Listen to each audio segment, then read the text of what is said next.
I'm going to talk to you today about unlisted infrastructure investing, and what I'd like to focus on is really these three issues and hopefully give you some insight into them over the course of my presentation.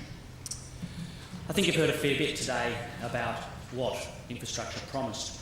It is a defensive asset class. It promises you earnings that are hopefully resilient with low risk. You should get capital growth when the asset is young, and you should get strong cash flow growth when the asset gets older. It should give you diversification benefits away from traditional markets, and generally we expect to see some level of correlation positive with inflation. The question is, how has it fared? Well, I think everyone has said, at this conference at least, it's been mixed. No two assets are the same, and even if the same assets are in the same sector, they are behaving very differently. You need to focus on the risks to their revenue. And what I've tried to illustrate in this graph is exactly this point. The blue bar is an airport, it's a monopoly. It's got very little price risk, but it has got traffic risk. And the red line rather, is exactly the same, except it's a port and it's trade exposed. And what we've seen over the last year is the inventory rundown caused by the GFC. And you've seen a very marked impact on cash flows. The green line is a regulated, mature asset. No volume risk, really no price risk, and it's behaved in a completely different way. The other thing they say about infrastructure is you should really have returns which sit somewhere between bonds on the one hand and true listed equity on the other.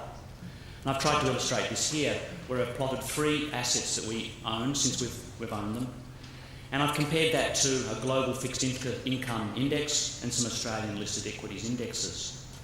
And you'll see that those assets are scattered all over that graph. So it's very difficult to conclude that they behave one way or another. Interestingly, if you see the blue diamond, that's a portfolio which we've managed for some time. And it does show that you can, if you get your portfolio construction right, deliver that kind of return balance that people are looking for. From a real return perspective, and I'm a bit shy putting this up because we blew up some assets somewhere in the middle of that graph, which is why it looks a bit wonky. But the key message here is that we have seen over quite a sustained period of time positive correlations to inflation. It's about 0.4, 0.5 for this particular portfolio.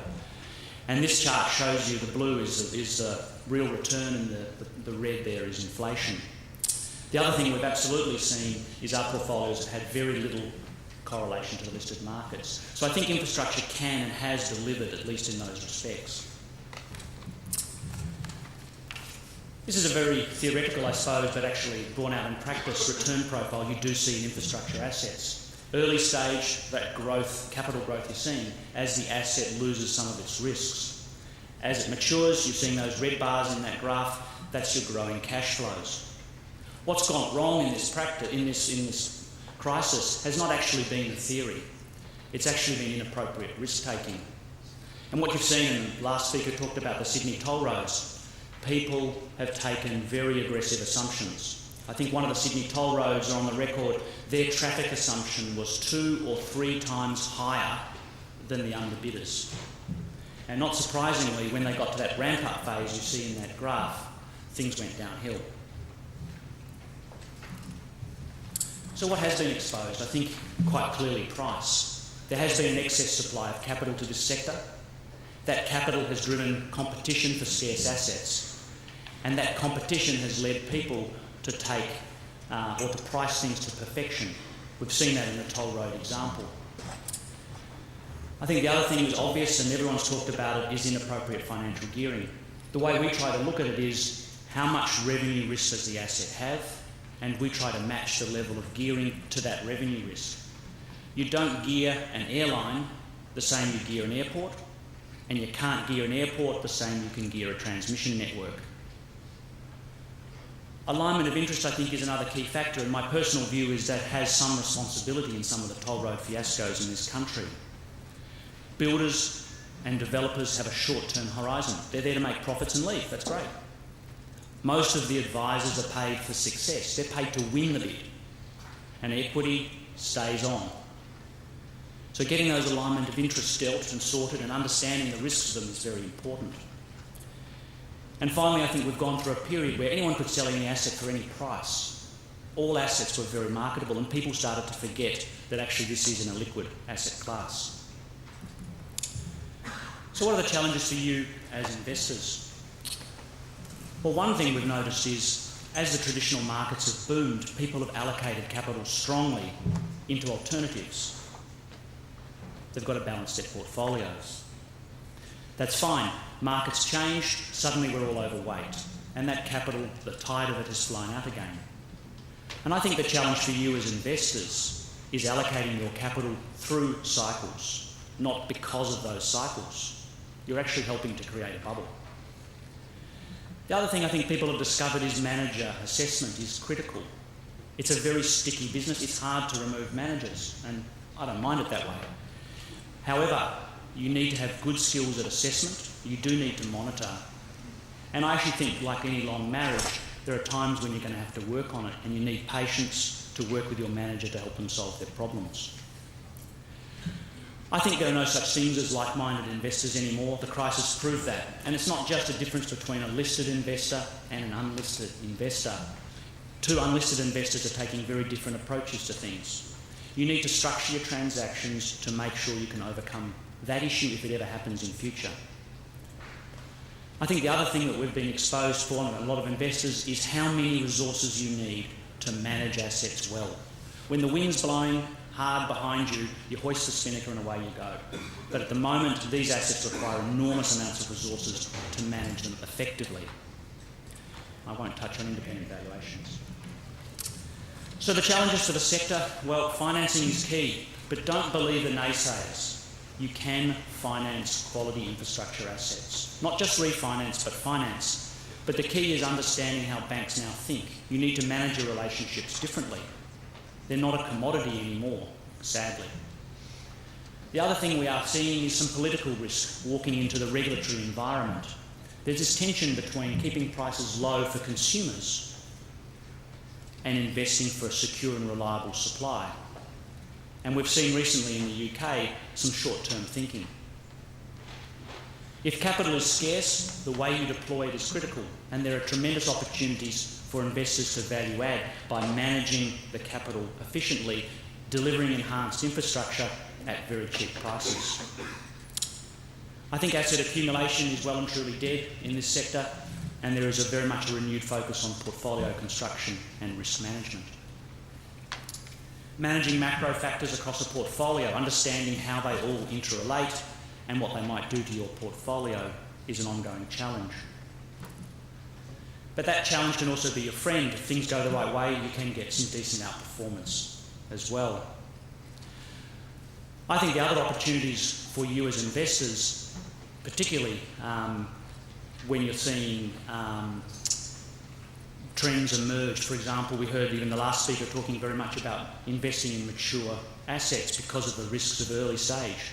I think there are some opportunities. Get the right skill set, get the right manager, be very careful. You can invest at an earlier stage.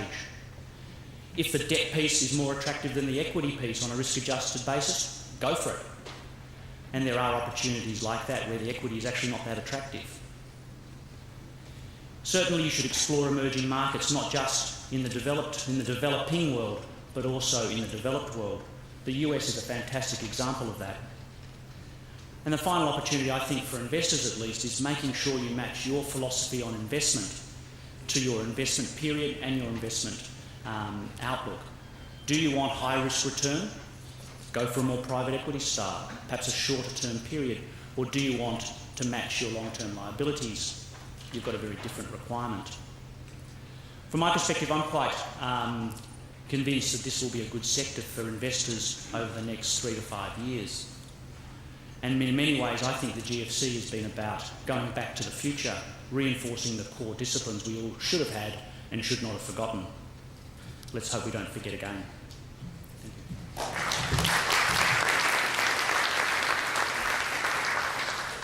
This is my third trip to Australia in the last year. The first trip was in September, October, and I went home to a nice global financial crisis. The second trip was in March, and I went home to the strongest equity market rally in a century. I would pay close attention to the global markets over the next few weeks. I'm not here to talk about the global markets, I'm here to talk about hedge funds. In March, the last time we were here, the sentiment was very poor for hedge funds. It was explained to me this way: all of the world's ills are due to Bush, Howard, and hedge funds. Bush and Howard aren't around anymore. Well, I'm an unabashed believer in hedge funds. I believe that, especially in times of uncertainty, having the ability to make money, to make real profit in shorting, and in having a different view from the long views of the market can help diversify a portfolio and generate steady returns. Many presenters that are smarter than I am and much braver than I am have come up in this conference and told you about their outlooks for global markets. The beauty of hedge funds for me is it doesn't matter. If the recovery is U-shaped, V-shaped, W, X, Y, Z, portfolio really should be dynamic and active and take advantage of whatever opportunities are laid out for it. But this is called after the wreckage. It's not called after another stable year of hedge funds. So I can't ignore the results of 2008 for a lot of hedge fund portfolios.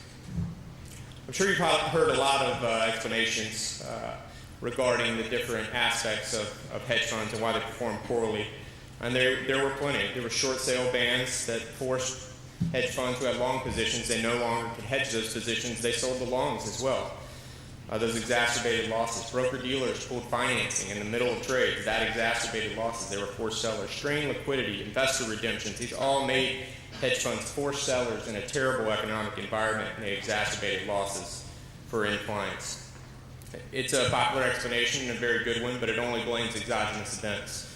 So one thing I will point to is where hedge funds messed up.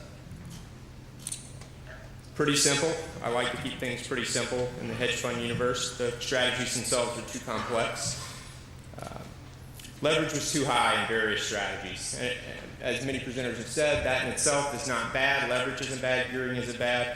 It was clearly just too high in several hedge fund strategies. Liquidity was poor. There were strong hedge fund years in 2006, 2007. There was a high premium being paid for illiquid assets. They were too high of a percentage in underlying hedge funds. Similarly, the lengths of trades were too long. They were in this quickly changing economic environment. People had to shorten the length of their trades and be more nimble. And finally, the long exposures were higher than they should have been. This flowed through the correlations of underlying hedge funds. In 2008, you can see that 80% towards the middle of the global financial crisis was correlated. That meant a metals trader in Australia, someone's small cap tech trader in New York, and a convertible arbitrage trader in London were all going down at the same time. Historically, those correlations don't exist. Diversification definitely provides you varying levels of security across time, but in that time period, they all went to close to 1. In more normal time periods, you do see it closer to 20%. So how did that affect underlying hedge funds? As you can see, it did move back to the norm. That's because everybody reacted to reduce those risks in those 4 Ls. They lowered leverage. They forced a more liquid portfolio. They focused more on short-term trading, and exposures went close to market neutral. This is just an example, and I'm sure plenty of people could provide plenty to show you the return to orderly markets. This is LIBOR rates and U.S. Treasuries. Is financing where it was in the middle of before the global financial crisis? No, that's probably a good thing for all hedge funds. A lot of people got washed out, and it was estimated that there were about 8,000 to 10,000 hedge funds prior to the global financial crisis. I estimate that to be about 6,000 today. However, markets are stable. They're orderly. Things are trading. Orderly markets do not necessarily mean efficient markets, and the opportunities in hedge funds abound today. In convertible arbitrage, several years ago, if you traded a convertible secondarily on the market, you had a 98% chance that a hedge fund was your other trader. Today, that's 30 to 40%. Volatility traders were sitting quite idly for many years as volatility was low across the globe. The volatility of volatility now It's creating quite an opportunity for several hedge funds. Corporate credit restructurings and events continue to abound in this market.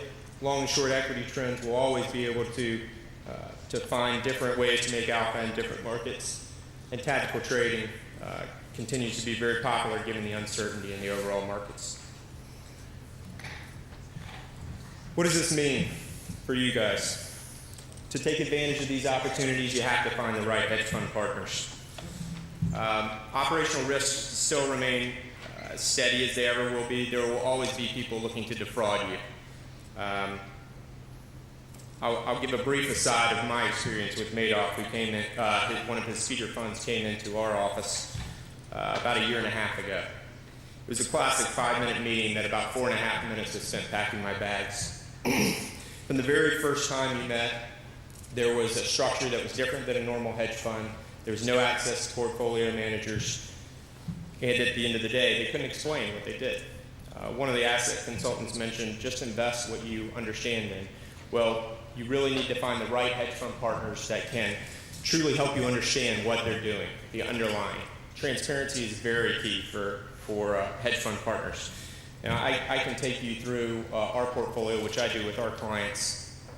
Every hedge fund holding we have, geographic, sector breakdowns, leverage, liquidity, making sure everybody understands truly what they own and what the different strategies mean for their overall returns.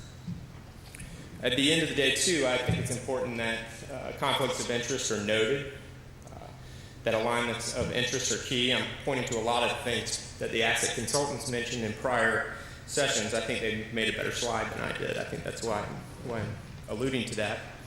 But a good fund of funds will give you everything you need to understand truly what they're doing. Now, I truly believe in this asset class. I believe it's proven over time to generate higher returns with lower volatility. And I'll finish with borrowing from Fiona Trafford Walker of Frontier that this is a product I would absolutely sell to my mother.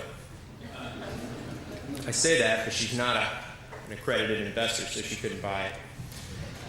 But I will say that that makes it a point for us that I think it's a privilege and an honor to provide these more complex strategies that provide diversification benefits, provide a great risk-reward profile to normal, everyday working people through the pension plans. Thank you very much.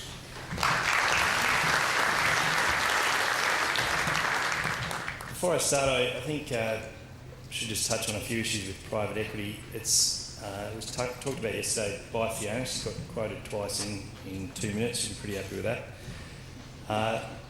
And this whole issue about how you actively manage long-term programs is quite important. I think historically, when we looked at private equity, it's always been considered quite a long-term asset class, and I think people basically took the view that it was something that was managed fairly passively. If we have learned anything over the last year or so, is that you do need to look at it more actively, and you do need to think about it as part of your process of monitoring. Has to be something where you look and seek out a lot more information than you may have been able to obtain historically. I think there was a period there, and Jeremy touched on it with Madoff, there was a period there where transparency wasn't particularly good, and I think you should seek as much information as you require to make the decisions that you need to make, and the people that provide the services to you should be able to provide that information. We recognise that there are issues, particularly as investors, with confidentiality, but obviously, after all, it is the investors' money and it is the members' money that is being put to work. So briefly on IFM. IFM has been in private equity since '98. We're a fund of funds manager. We invest across 3 international programs and 3 domestic programs.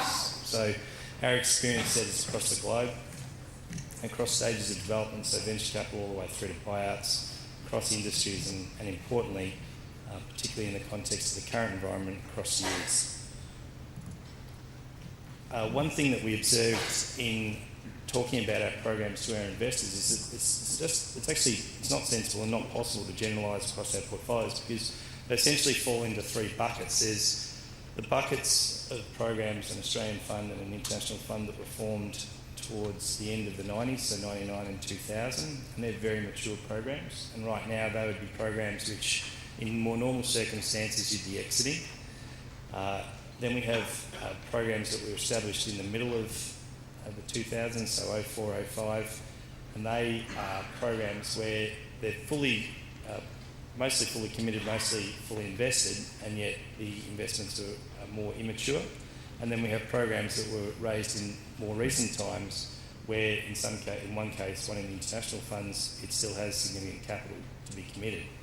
So when we look at our experience in private equity over this period, it actually depends on which program we're talking about. So if we're talking about the older programs, clearly there's been impact in terms of the operating performance of the businesses. The middle programs were often investing during the higher price period, so they've got different issues. And the current programs that haven't invested are looking more optimistically at the future.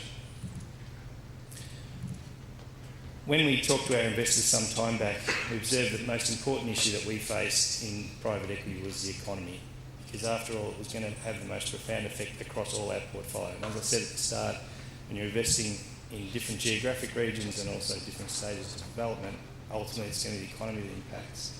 The secondary impact, which is probably the area that gets most coverage, is the debt and leverage. And that really is an issue in the buyout area, which in most portfolios will actually be the largest part of the portfolio. And the area which gets the most discussion is obviously going to be the mega buyouts and the larger buyouts, where you've got quite substantial businesses that were acquired over the last few years with significant debt packages, often paying high prices, and they're the ones which are making the papers. But the rest of the programs in venture capital and growth equity, where debt isn't an issue, it's parts of the leverage discussion is not so relevant.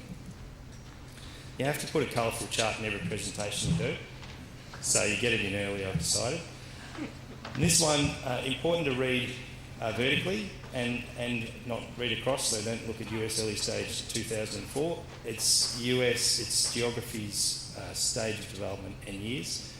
The red is, we looked for a term, headwind sounded good as an earlier nautical observation, so we'll stick with that. And tailwinds being sort of giving you some, what were we setting the spinnaker before? Okay, let's go. Clearly, the ones in red are the ones which we'd have most concern about. US and Europe are clearly challenged from an economic perspective, and businesses operating in those markets are going to be facing some challenges. But just because you're green doesn't mean, that's not right. Just because it's green, it doesn't mean that it's an easier market to operate in. China and India both present, from an economic perspective, great opportunities, but the challenge is finding the managers and in turn the deals to invest in. It shouldn't surprise anyone that distress and turnarounds is green. Larger buyouts, as I pointed out, largely impacted by the debt issues. In late stage venture capital, it's more influenced by the fact that these businesses were selling products which the economy has not been friendly to in some instances. 2005 through to 2007 were very heated markets in terms of pricing. 2008 sort of tapered off a bit. The one thing that you should be cautious of, people often refer to vintage years, they often refer to funds in vintage years. The issue about vintage years is when they actually make investments. So investments in 2005, 2006 and 2007 could be quite problematic, but vintage year funds out of those years may actually have different experiences, because the sensible ones may have actually held on to capital and so have been able to employ that capital through more attractive environments, maybe still investing today. The previous session was on valuations. I'm not going to spend too much time, although it did focus on infrastructure. In our experience, because it is a topic that we had and Fiona touched on yesterday in terms of transparency, we spent a fair amount of time looking at valuations in our portfolios, and the important issue for us was to monitor how managers, whether they were adopting the valuation guidelines that they suggested, and whether their portfolios were reflecting the changes that we were seeing, so that the declines in market comparables were being reflected, and when there were earnings, the valuations overall were being reduced. And it's fair to say that the vast majority did a pretty good job during what was quite a difficult period in terms of performance, and we saw quite significant write-downs in portfolios. And I would say that in general, the transparency at the fund GP level has actually got a lot better certainly over the last 2 years. This chart doesn't really tell you very much, except it points down and points to the fact that things have changed quite a lot in a number of years. What it's basically telling you is if you took the internal rates of return, which is a common measure of performance of private equity at the end of December 07, and compared that to the end of March 09, they've actually dropped quite a lot for 3 different vintage years. Clearly the largest drop was in the large buyouts and the mega buyouts. That shouldn't surprise anyone. But one of the important observations in all this is not to confuse a write-down as either a loss of control or ownership, or assume it's a permanent reduction. There are plenty of examples of businesses that have been written down and come back. Some cases they come back and don't make the cost back, but other cases they will make cost back. So just because it's been written down doesn't mean it's the end of the game. Where they've lost control and ownership, well, maybe it is the end of the game for those cases. So just be cautious when you're looking at write-downs. Skipping through the world of buyouts briefly, this chart is really just to reflect, if you just drew a line between the plan in 5 years' time and today, and just sort of put your hand over your eye and just looked at those 2 lines, basically the model that people were expecting in that period, so 2005 through 2007 and 8, was that you'd be able to see some multiple expansion, so you'd see that the assets would be considered more valuable. There'd be underlying EBITDA growth, and there'd be some sort of debt pay down. It was a very transactional focused environment. This one, which is probably a more extreme example of some of the things that we see in our portfolios, basically shows you a value where the equity has actually gone to zero because the EBITDA has halved and the multiple has also come down. So the equity value in some cases is less than debt, and in this case it would be. The issue you have here is whether that's a permanent decline, but what you're seeing amongst the managers is a focus on operational issues, trying to get that EBITDA back up. They may not get the market multiples, or the multiples may not rise back to previous levels. They probably won't rise back to the previous level, but you're seeing people working feverishly to actually get the businesses back operating in what are quite difficult operating environments across the globe. The tomorrow is hard to predict. What we would observe is that there will be some very good businesses, well-known businesses that disappear, and in turn there will be fund managers that are well-known that will disappear. We'll see some good businesses that turn out to be poor investments. We're already seeing that today. And as a positive note, you'll see some good businesses that actually are good investments throughout this period. Talked about debt before and the refinance. This is a particular issue for the big buyout funds. This effect of the refinance wave sort of in 2012. This chart finishes at 2013. When we've looked at our portfolio, it is typically around 2012 through to 2014 that you have the refinance risk. One of our colleagues in our debt team back at IFM observed or offered up the amend and extend notion, which basically we were already seeing in our portfolios, where you're seeing managers buying debt back when the prices fell. You're seeing them renegotiate to move the refinance window out a bit. But it is a significant amount of money, and it's going to be something that's around for the next few years and something to watch within your portfolios. If there's people out fundraising right now, they'll be telling you this is the time to invest, and they'll show you charts which have the vintage year performance of funds and how they've been the better performing ones post the dislocation, not like the one we've seen, but in previous ones. The reason for that essentially is that the multiples decline, and this is some work that one of my colleagues, James Leos, did, where he compared the multiples in a series of years before and after sizable shake-ups in the market. And you can see that multiples decline by quite substantial amounts. But also the other thing that's important is what you're multiplying is declining. So clearly you're buying at lower prices. Private equity isn't just about buying well, it's about doing something with the asset once you get it. This is important not only for new deals, because people talk about the opportunities for new investments, but it's also important for bolt-ons. Because you have companies out there today which have an opportunity to restructure their industries and through bolt-ons change their industry dynamic. So, and hopefully with lower prices. This is one of my favourite areas, venture capital, and it's an area which has two perspectives. It's a glass half empty, in which basically people have looked at this chart and said this is performance in venture capital over pretty much the life that Venture Economics reports it. And they say that it has only ever delivered in one period, and that's the boom period.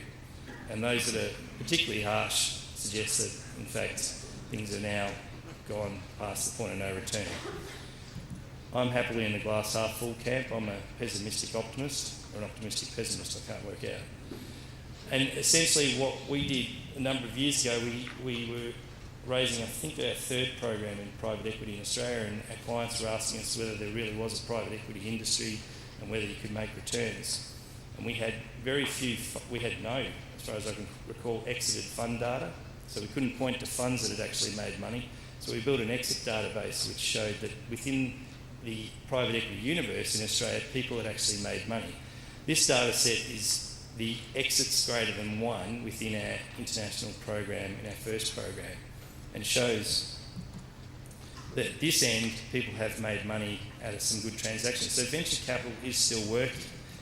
The problem is, and if you look at most portfolios today, there are some good exits, but the loss rates are prohibitively high in a lot of them. So the issue in that market is not that you can't find good transactions, it's how you actually structure your portfolio so that you can manage the loss that's in there. Last slide. The thing about private equity, I suspect this is probably true of all asset classes, to be honest, but in private equity in particular, given its long-term nature, it's all about selection. And this is a great little barcode chart that I've put together which shows the dispersion of return in venture capital at 5% increments. And clearly, you want to be in the ones that are the better performers. The challenge is it's actually about selecting those people who are the better performers, because the beauty of these charts is they're all post-historic data. So you actually need to make your decisions in advance. And just to demonstrate the point, we have, as I mentioned a moment ago, we have a database that shows exits, and in that database we have funds that we've invested in and the exits they've made, and funds we haven't invested in and the exits they've made. And the ones we've selected are currently holding a 2.8 times return. This is gross, and the ones which we didn't select, their portfolio exits are doing 2.2 times, which shows there can be quite a dispersion between, I'm not saying we're great selectors, although the data would suggest that. Boom, boom. But the point is that there can be quite divergent returns in this market. The charts tell you that, so selecting is the key. And there are the important change that's occurred in the market was over the period up to probably 2008, you just had a swag of managers that came through, fund-to-fund managers, advisors, pointing to returns all being positive. How do you as an investor look at managers and advisors where their recent performances are more negative than you may have expected? Their more recent funds, which maybe 3 or 4 years ago aren't showing positive exits, and what it all tells you is it's become much harder to do. And so as a consequence, you need to put a lot of work. You always have to put work into it, but it's more evident you have to put more work into it. Just concluding, we as a firm have a strong belief in private equity.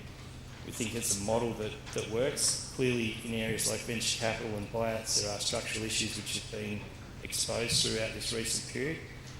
But we think it's a very good and important place to invest. The question, I think, for many of you is it an asset class? And I don't really have an answer for that. I think it's an important part of a portfolio if done well. Thanks very much.